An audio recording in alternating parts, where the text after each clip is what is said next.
Welcome to what must be the ultimate collection of BMW M3s. We're going to look at the zenith from every generation, from E30 all the way to F80. We'll start with this, the E30 Sport Evo.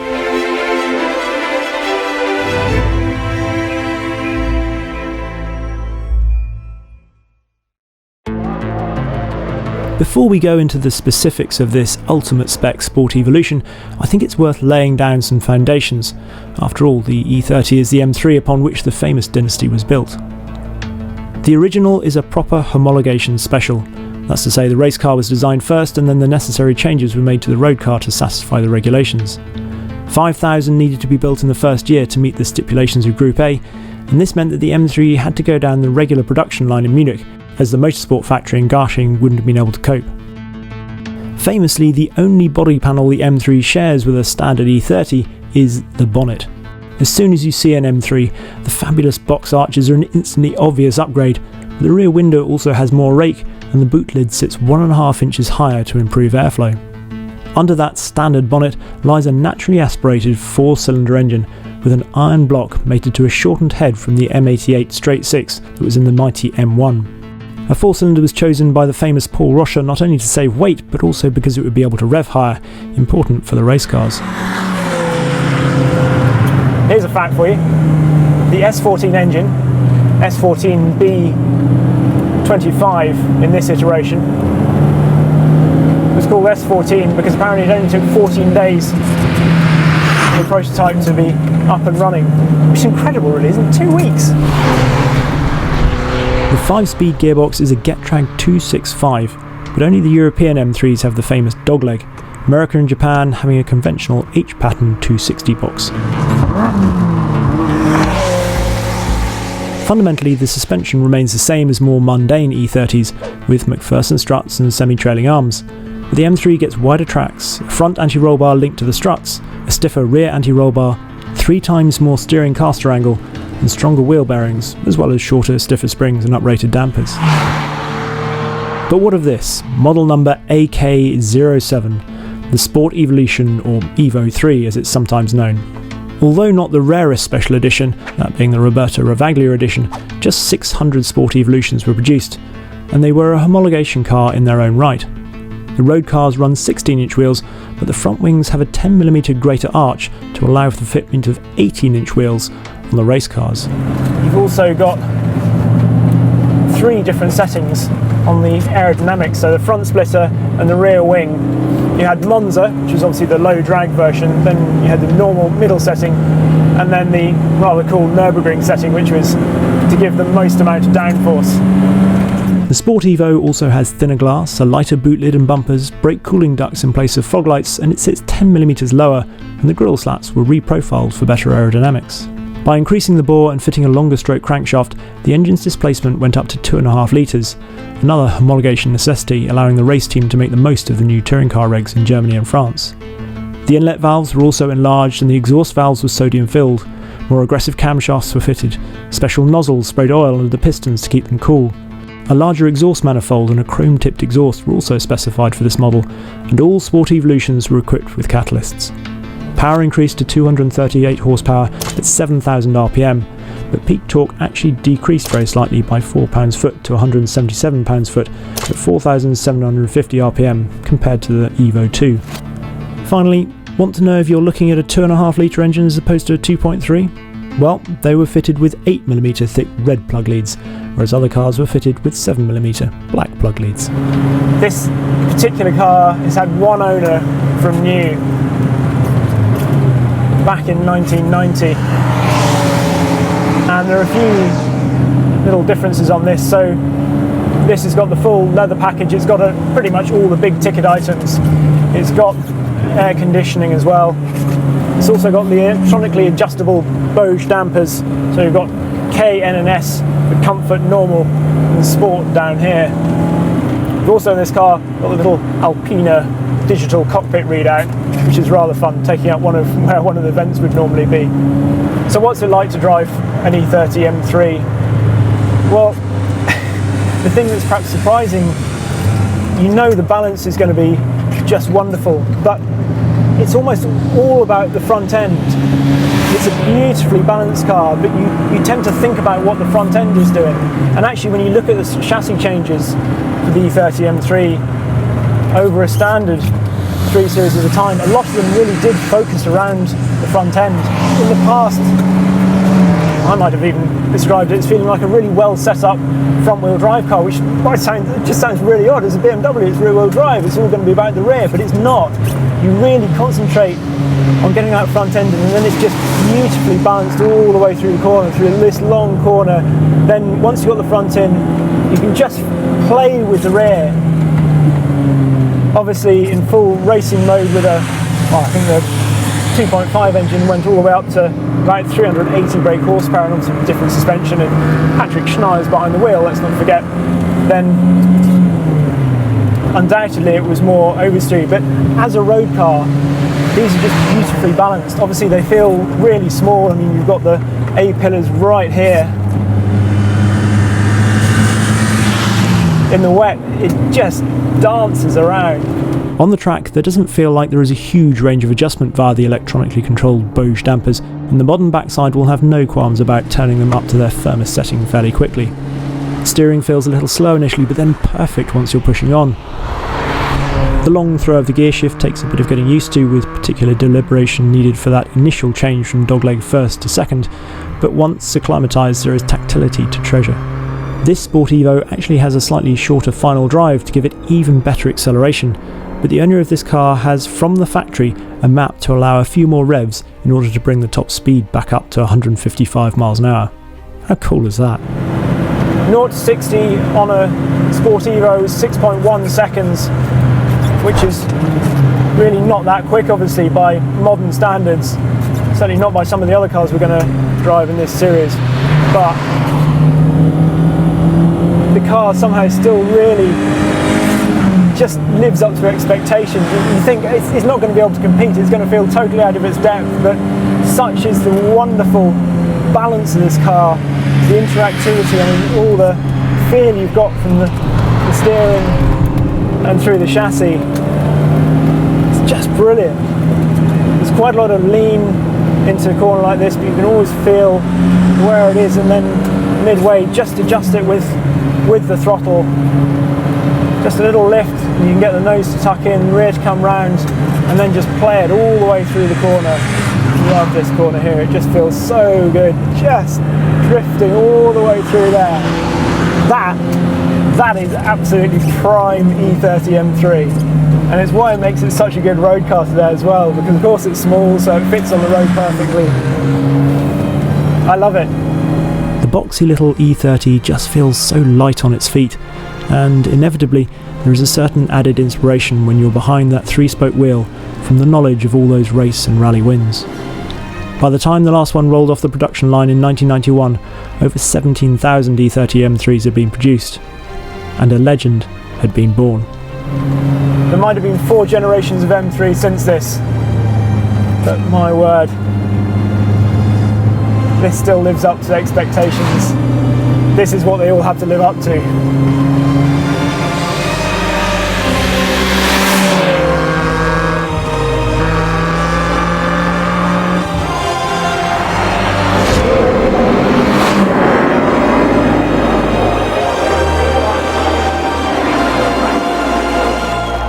Now we're moving to the next generation, the E36 M3 GT.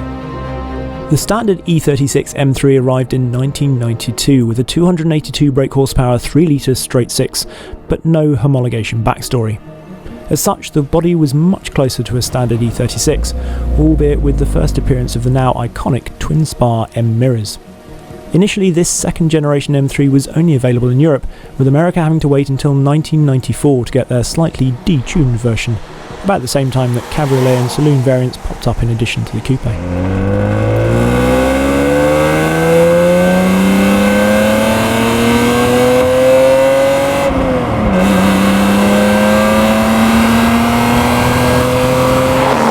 So here we are, 1994, and just 4 years after that Sport Evo, were an E36 M3 GT.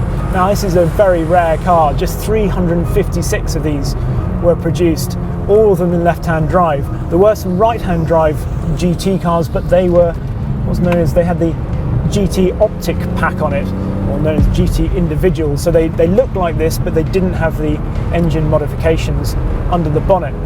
This, however, is the real deal.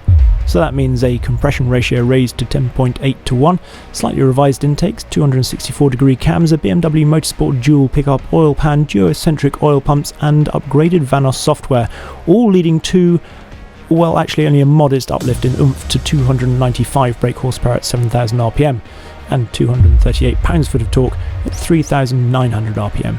Anyway, thanks to things like aluminium doors, the M3 GT is also around 30 kilos lighter than the standard M3, and despite a shorter final drive, it has a de-restricted top speed of 171 miles an hour. The McPherson strut and Z-axle suspension also got stiffer springs and shocks, and if you look under the bonnet, you'll see there's an M strut brace. Visually, the GT can be easily distinguished by its adjustable front and rear spoilers and the clear front indicator lenses. And there is something about the stance of the E36 GT that is really appealing. Of all the M3s we've got here, it arguably looks the most at home in a pit lane. Incidentally, the added downforce pressure exerted by that rear wing actually breaks the catch for the boot lid after a while. Inside, the GT gets plenty of optional extras as standard and is trimmed with Mexico green leather. The exterior paint might look the same, but is actually British racing green. The doors and dash also have carbon fibre inserts. The 350 production GTs were actually produced in 1995, but 6 prototypes were produced at the end of 1994 for homologation purposes. And that word, homologation, is really the reason that we chose this as the ultimate example of the E36. Yes, there were slightly more powerful E36s when the engine grew to 3.2 litres, but this is the only homologation special, built to allow the E36 M3 to compete in the FIA GT and IMSA GT series. Given that it's only 4 years between this and the E30, or 2 really, because the E36 came in 1992 and the Sport Evo was produced in 1990, it's a massive leap on just in, well, the sheer size of the car, to be honest. We've obviously got a straight 6 under the bonnet now, the S50 engine. We've still got a 5-speed gearbox, but no dogleg this time, just a regular H pattern with 5th all the way up over there. In many ways, this couldn't feel more different to the E30. The engine is glorious. It's a massive leap on, really, from that 4-cylinder. It's a proper BMW sound. The gear shift, it's the knuckly sort of gear shift that I associate with BMWs. And of course, all the ones after this would have flat paddles instead of a manual box, so it's nice to have one of the recognisable BMW knuckly shifts in here. That engine is really good. It's probably the highlight of the package. Now, the E36 is probably fair to say it's the unloved child of the M3 family, really, in many respects. And you can see why. After the E30, which is all nimble and light with its 1200 kilo curb weight, this does feel heavier and slower into the corners. You dig a bit deeper, and actually the handling balance isn't so far away from the E30. As I said, the E30 was almost all about the front end, and this, for slightly different reasons, but you do seem to focus a lot on just getting that front end into corners. It's not, again, still so much about the rear. You want to balance the car into the corners, so you come into the chicane like this, and you almost feel like you just want to get on the front and just have a little lift to kind of just to get the front end tucked in through the corner. The biggest distraction is that the steering feels rather slow, and thanks to the power assistance, light after the E30. On the road, this can be even more frustrating because you don't have the ability to push as hard and load up the suspension as much as you can on track. The balance is actually really nice. You can start to get some of that E30 balance feeling through the corner, but you just have to look harder for it. So there we are, that's the E36. I like it more than I think I thought I would, but you can equally see why a lot of people pick this car and then went and made suspension modifications even to make them into track toys, track cars. And it's something that the owners thought about doing with this as well, just a few suspension modifications, because you feel like there really is a really brilliant car, particularly with this engine. underneath this, just fighting to get out. The E36 M3 would continue to be produced for another 4 years, and by the time the last one rolled off the line in 1999, over 70,000 had been built, more than 4 times as many as the E30 generation. But there was never a more focused E36 than the GT, and for all that it might suffer a little from comparisons with the rest of its overachieving family, with its manual box, naturally aspirated straight six, and purposeful looks, it is still a very attractive package, and a crucial part of the M3 story. Logically, that must mean this is next. Now, before anyone gets pernickety, yes, the E46 M3 GTR with its 4-litre V8 is arguably the pinnacle of the E46 M3 range. But as only 3 road cars were ever produced and they reportedly reside under dust sheets in Munich, we decided to go with a CSL. I hope you'll understand. Anyway, a total of 1,383 CSLs were produced worldwide during 2003, and the UK was actually the largest market, with 422 right-hand drive CSLs making it over here, 316 in silver grey, 106 in black sapphire. None, however, made it to North America. With its beautifully integrated boot spoiler, BBS 19-inch rims and distinctive hole in the front bumper, the CSL is quite the looker. One of the biggest performance upgrades, as the name suggests, is the reduction in weight, with the CSL tipping the scales some 110 kilos lighter than a standard E46 M3. There is thinner rear glass, a lightweight boot floor, bucket seats and door cards made of carbon too. Perhaps the most famous bit of the weight savings on this car was the carbon fibre roof, which saved 7 kilos. But of course, it saved 7 kilos from high up in the car. So as to quote the original brochure on the CSL, it's decreased angular momentum about the vertical axis. They actually put that in the brochure. If you ever get to drive an E46 M3 CSL, then it's always worth pressing the sport button just down there, because it just increases the noise of this amazing S54 engine a little bit more. It is the most incredible sounding engine. So in the front bumper we've got that hole, and if you look under the bonnet you've got the amazing carbon airbox, and it just sounds absolutely brilliant. The induction noise,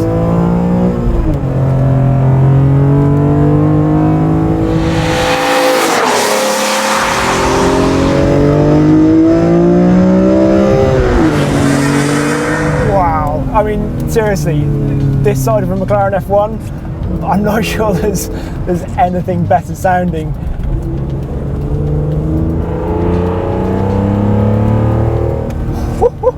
It sounds so good.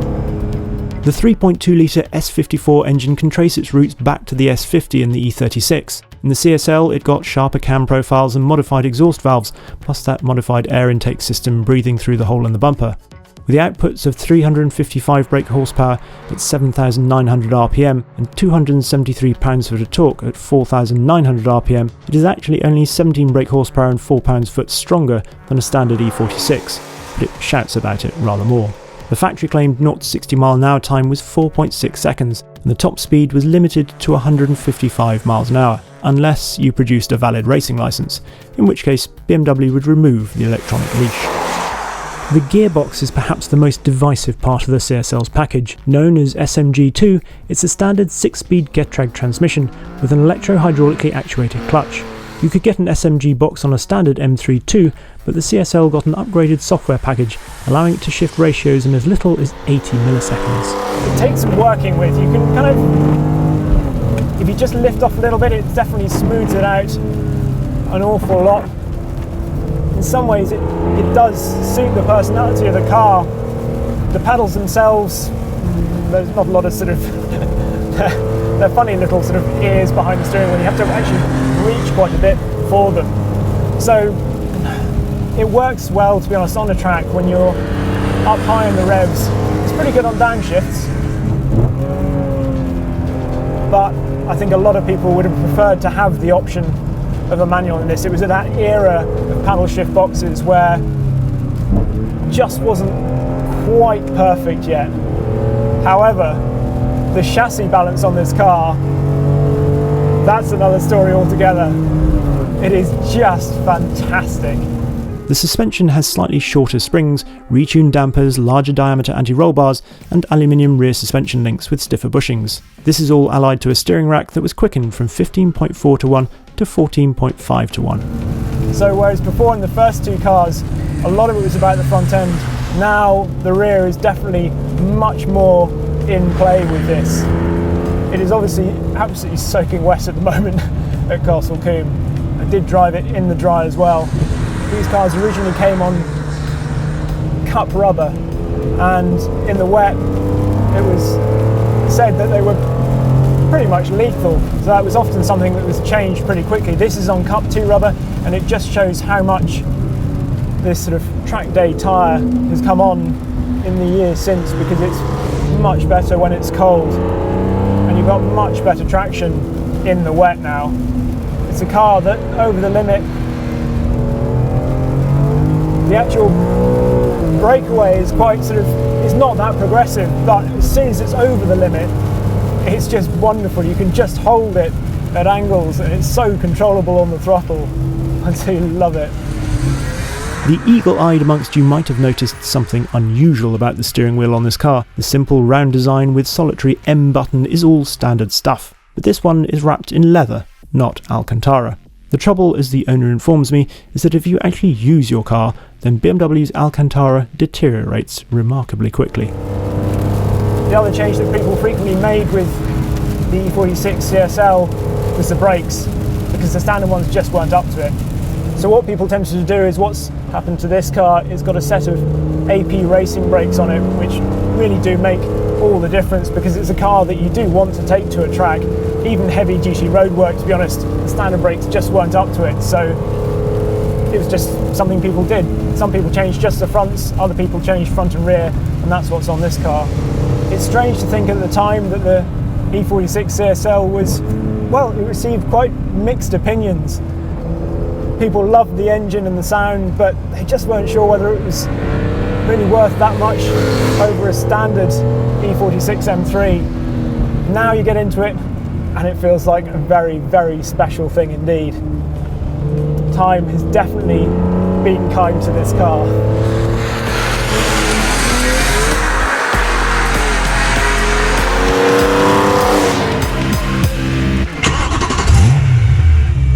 Can you guess what's next?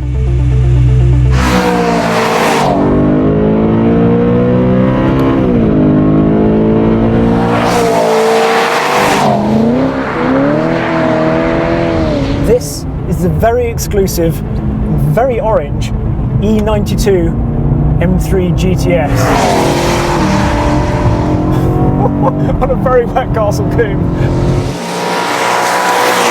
The GTS was announced in 2009, 2 years after the release of the standard E92 generation M3. Like the CSL before it, there is no motorsport homologation backstory, but it is, by some margin, the rarest of all the special M3s we have here. Philosophically, the E92 M3 GTS was a curious car in some ways. As soon as you get into this, it feels much more extreme than any of the other M3s that we've driven so far today. It's much more stripped out in here, it's louder, possibly not louder than the CSL actually, but that V8 up front, it dominates the car as soon as you get into it. But at the time, it was seen as a slightly curious car. They produced, as I say, just 135 of these. Some of them were, as you can see, right-hand drive, and they were sold for a huge amount of money.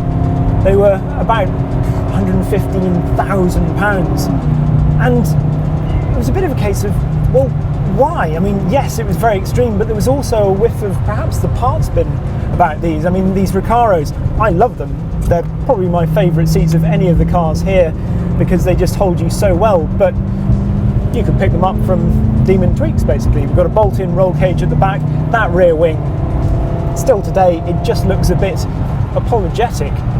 But then other things, clearly BMW spent the money on. I mean, the engine, the standard M3 had a 4 litre, this was stroked by 362cc up to 4.4 litres, giving you another 30 brake horsepower. And you don't do that just for a parts bin special. The lightweighting too was pretty extensive. Obviously the rear seats went entirely and the front chairs became buckets, so to speak. But the centre console and door cards were lighter too, and there was also a titanium exhaust. The cage added a fair bit back onto the rolling total, but the glass in the sides and rear was replaced with Perspex. All in all, as long as customers didn't add a radio and aircon back into their personal spec, it totted up to an EU curb weight of 1,605 kilos, which in broader terms is not that light, but is a useful 70 kilo weight saving compared to a DCT equipped M3 coupe of the same vintage. So it was a curious car, but to be honest, as soon as you drive it, you just forget all of that. In terms of balance, well, if it's been moving progressively rearwards through the years, then this is perhaps the ultimate example of that. In this car, certainly in the wet, this is on a Corsa tyre, so we're on the Pirelli tyre now, instead of the Michelins that were on the CSL. This is all about trying to put the power down in this. Front end, you never have any questions that it's just going to dive straight into the corner, and that was the same on the standard M3 of this generation as well. But in this, you're always conscious of what's going on at the rear of the car. I remember when BMW announced that the E90 generation of M3 was going to have a V8 and not a straight six. After 15 years of M3s having straight sixes, it seemed like an odd thing really. But now, I mean, this naturally aspirated engine is just an absolute monster and truly wonderful. The S65 engine puts out 444 brake horsepower at a screaming 8,300 RPM and 324 pounds-foot of torque at 3,750 RPM. On a dry day, this means the GTS should be good for a 0 to 62 mile an hour time of 4.4 seconds and a top speed of 190 miles an hour. I remember reading a report at the time that said that the DCT gearbox, because this now has a dual clutch gearbox as opposed to the single clutch gearbox from the E46 CSL, and I remember people saying that perhaps it didn't have the character of that single clutch gearbox, that SMG gearbox, but I have to say today I can't see why you would want a single clutch gearbox over this one, because it is so much smoother, and particularly in the wet where you don't always want to be changing up right perhaps at the top end. This car is very much of the generation of cars that came out around now. It's talking sort of 997 era of GT3, and let's not forget this was a rival for the GT3, which it probably shouldn't have been, but it's so much fun. Another button that you've got in this car is this one, the power button, which gave you about another 100 brake horsepower and made it even louder in here. I suppose it was a bit like the sport button that we had in the CSL. In the way, you certainly don't really need the extra horsepower or the extra throttle response. Wow! You can just feel it slightly upset as it upchanged there in the wet. What a ride this car is. It feels the most extreme when you get into it, and it's the most extreme to drive. It's going to turn the gear shifts down a bit. You can change the aggressiveness of the shifts via this little button line here. The suspension was uprated with new KW springs and dampers, the latter individually adjustable for both compression and rebound.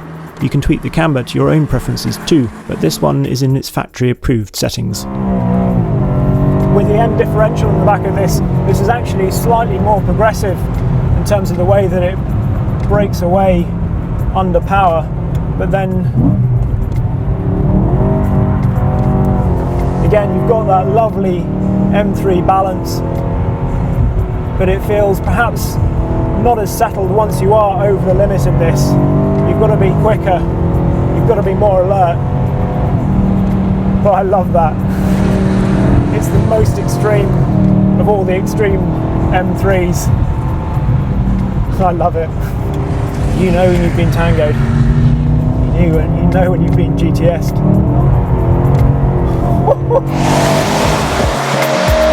Now we get to the F80 M3 CS.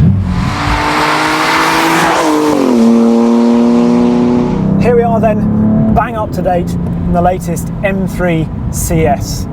Let's deal with the fact first that there is the M4 GTS. Now I know that exists, and really that's arguably the proper successor to the M3 GTS from the E90 generation, but it's an M3 test, isn't it? So we thought we'd have this, and we haven't driven this before, so it's rather nice keeping it all M3s, I think. The CS, or Club Sport, is superficially a slightly curious halfway house between competition pack and full-blown GTS. A sort of madras of the range, if you will, and as we'll see, the end result is rather tasty. Anyway, for your circa £90,000 you get 454 brake horsepower, 442 pounds-foot of torque, a 25% lighter carbon bonnet, a 30% lighter dash, yes really, Cup 2 tyres, smaller 19-inch front wheels, a recalibration of the ESP and the Active M differential, a top speed limited to 173 miles an hour, and a 0 to 62 mile an hour time of 3.9 seconds. It is being produced in a limited edition run of 1,200 units, making it precisely half as rare as an E30 Sport Evo. The first things you notice when you get into this, and it's lovely actually, having driven all this car's predecessors before it, in some ways the leap from the E92 GTS into this is a bit like from the E30 into the E36, just in terms of size. This instantly feels like a much bigger car. Having said that, seating position is absolutely fantastic. These M Sport seats really are very, very good indeed. Now we've obviously lost a couple of cylinders, but whilst we've only got 10 brake horsepower more than that GTS, we've got 118 pounds-foot of torque more, which is ample in the wet. We're on cup rubber for this CS as well, so back off the Pirellis and onto the Michelins again. It's a really, really good tyre. One other feature that this car is equipped with is a decent set of brakes. M3s, in fact M cars in general, have been notorious over the years for not having adequate stoppers, hence CSLs like the one in this group being regularly upgraded from the standard items that appear to be made from some form of gooey cheese to something more appropriate from AP Racing. But hurrah! For this latest generation you can spec for £6,250 carbon ceramic brakes straight from the factory, and very, very good they are too, with a fantastically firm feel underfoot. Plus, just as importantly obviously, you get gold calipers glinting behind the alloys like expensive dental work. Now you might think that the much larger F80 would absolutely have to have better brakes given how much more it is bound to weigh, but interestingly, although the F80 M3 feels like a much bigger car than those of the E90 era, the weight has hardly increased at all. If we look at the figures for this CS alongside a previous generation CRT, which was the saloon version of the GTS and therefore probably the fairest comparison, you'll notice that at 1585 kilos, the current car is only 5 bags of sugar heavier. You can still see lots of little traits from the old cars as well in this one. You notice things like we've still got analog dials in this, which I really like, and we've got an M button like the last two generations we looked at, except we've now got two. We've got M1 and M2 because progress, obviously. If one M button is good, then surely two must be better. So the fact that this S55 motor is turbocharged, twin turbos on this motor, has it spoilt the M3? Can you still feel what an extreme M3 should be like in this latest generation?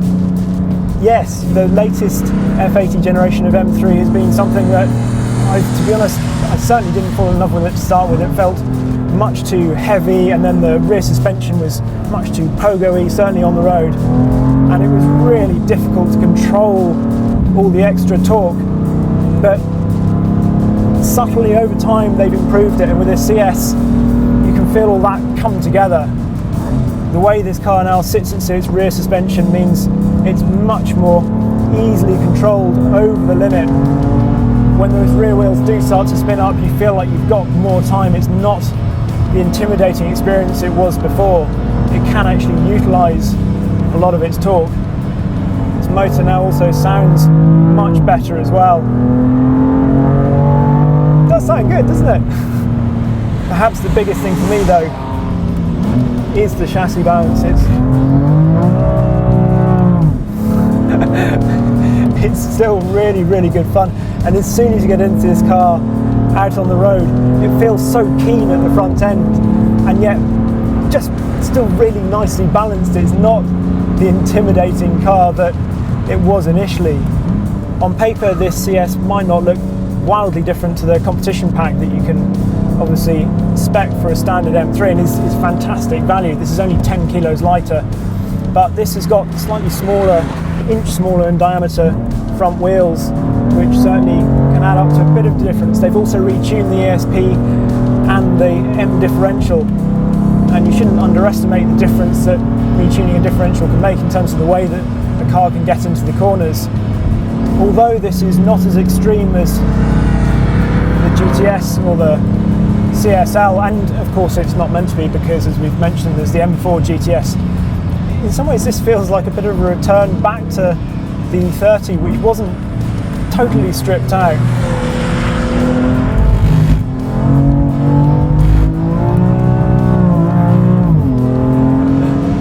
As soon as you turn in, I love the fact that you can use the torque in a way that you never could in the earlier cars. Certainly, yes, the V8 in the wet, obviously it had more than enough torque to spin out the rears, but there, that wasn't above 4,000 RPM. It's a different character. Still the same, still really enjoyable. I was a little worried that, surrounded by its most illustrious forebears, this F80 M3 CS might feel a little underwhelming, even a touch treacherous given its turbochargers. Thankfully, it doesn't. This is a car that can hold its carbon bonnet high and confidently share track space with those that have gone before. For all its extra size, for all its turbocharging power, it is very much still a BMW M3. That's wonderful.